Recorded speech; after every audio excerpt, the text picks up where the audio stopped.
All right, guys. So in a rare moment of bipartisanship in Congress that I think that most of the American people should be able to agree on, you have Democrats and Republicans agreeing to come together to form a select committee on strategic competition between the United States and the Chinese Communist Party. And that committee is expected to address broad geostrategic concerns such as Taiwan, the American economy's reliance on China, and Chinese influence operations in the United States. Basically, they're investigating China, okay, in Taiwan, their role in Taiwan, America's reliance on China economically, and Chinese influence in the United States, okay? They should have Eric Swalwell at the center of that investigation, considering how he's out here banging Chinese spies, right? But again, this is something that Democrats and Republicans both agreed on. However, you do have some Democrats that voted no on this committee, okay? So they don't want to form the committee. They're saying that the committee should not be formed. They're against it. And the Democrats that were opposed to it are no other than the squad, okay? The woke progressive Democrats in Congress were against it. And the reason why they were against it is because they claim that it is racist. No, really.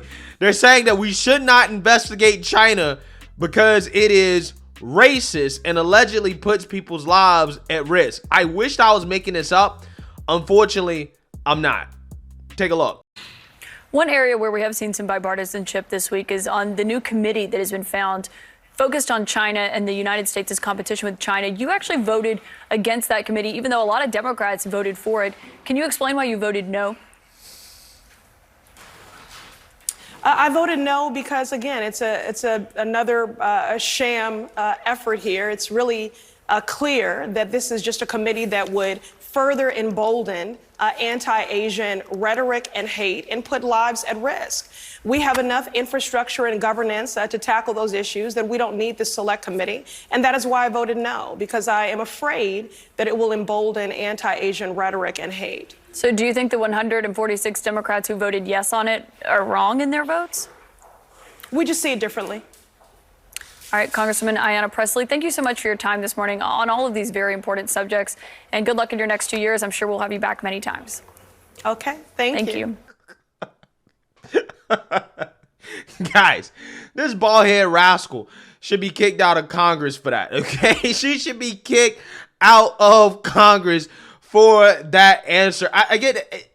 It's just funny to me because these people can't even analyze geopolitics without using the lenses of wokeness, right? I mean, that's all this is. I mean, this is the statement that the squad, whom Ayanna Pressley is a part of, this is a statement that they put out on this. They says, quote, "There is no doubt that China presents significant policy challenges to the United States.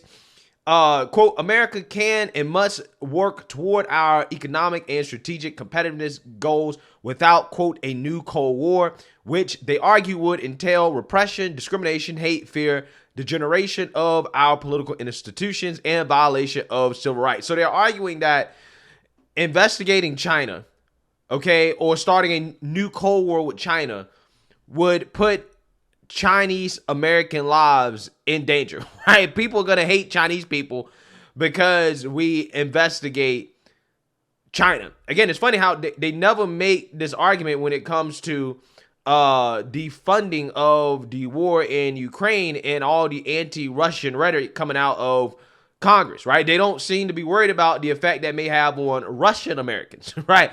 People who are in America from Russia, they don't have any concerns about that.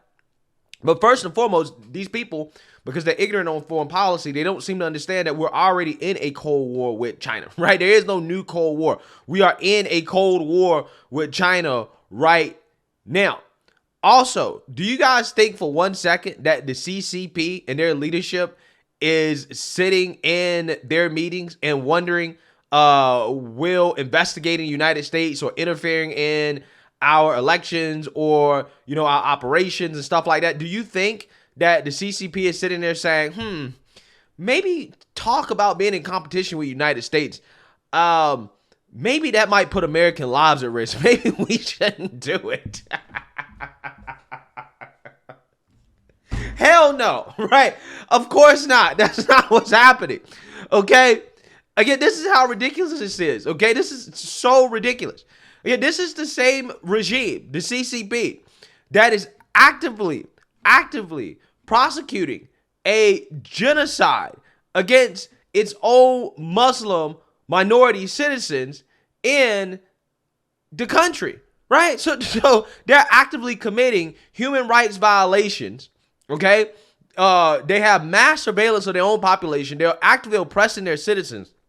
And you got this, again, bald head clown in Congress sitting here talking about, well, yeah, investigating that, looking into that, trying to increase competition with China, trying to beat them, right? Trying to win this Cold War is putting Chinese lives in danger. While, again, the regime that she's defending is literally actively putting Chinese lives in danger by oppressing them. Again, it's amazing. It really is. And what's funny about this is that this right here is what I would call pro-China rhetoric, right? The woke rhetoric of, investigating China is racist, okay? It puts Chinese lives in danger because the CCP has used propaganda to blame the alleged anti-Asian hate and violence that's going on in the United States, which is being perpetrated by people that the mainstream media, they don't want to talk about because they're not white, right? They are basically blaming that on American politicians. They're saying that this is happening because of American politicians and their rhetoric. And Ayanna Pressley is going right along with that, right? She's going right along with that. Again, it's amazing.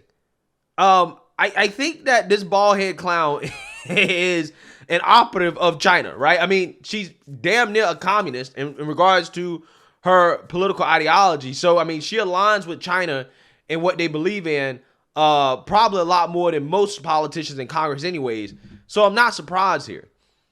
But again, this is just embarrassing, right? It's embarrassing that we have people in Congress that claim to be serious policymakers, serious thinkers, that they can't analyze any policy or anything that we do in Congress or any strategic analysis, anything like that, without doing it through the lenses of wokeness. And this is what you get. You're saying, oh, well, we shouldn't engage in any competition with China or investigate anything or, try to get ahead of them because it's racist, right? I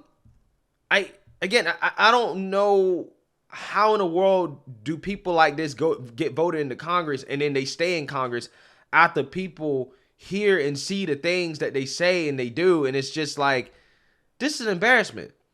The people of her district should be embarrassed. Her district is in Massachusetts, northern Boston, the Cambridge area, by the way, just so you guys know. So basically a bunch of woke, white, educated, right, liberals voted for this woman to represent them in Congress, and she is an absolute embarrassment. I don't understand how people like this keep getting reelected back to Congress.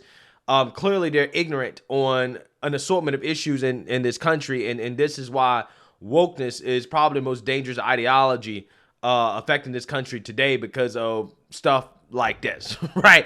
Don't investigate China because it's racist, right? It's racist and it might put people's lives in danger. Again, I don't think that the CCP is having these types of conversations where they're thinking about whether or not American lives are at risk from them trying to out-compete us on the world stage. But hey, let me know what you guys think. Make sure you like, comment, and subscribe. Most importantly, share a Black conservative perspective. Peace.